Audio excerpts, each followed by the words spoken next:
Alors que le Togo traverse une période de vive tension politique, marquée par des manifestations populaires depuis le 6 juin dernier, le mouvement ghanéen Free Citizen a annoncé ce lundi une manifestation pacifique devant l'ambassade du Togo à Accra, prévue pour le samedi 19 juillet à 9h00.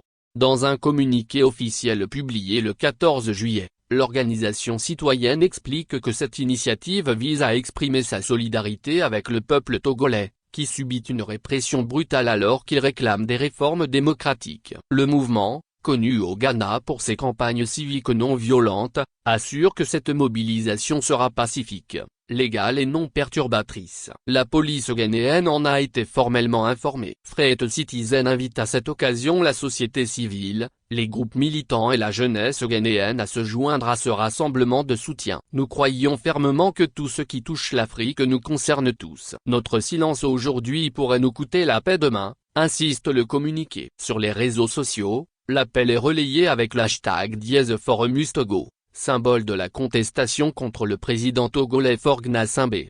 Au Togo, le mouvement du 6 juin, M66, à l'origine des manifestations déclenchées il y a plus d'un mois, continue de mobiliser la population en dépit de la répression. Le mouvement a annoncé de nouveaux rassemblements pour les 16 et 17 juillet, visant à faire obstacle à la tenue des élections municipales prévues pour le 17 juillet.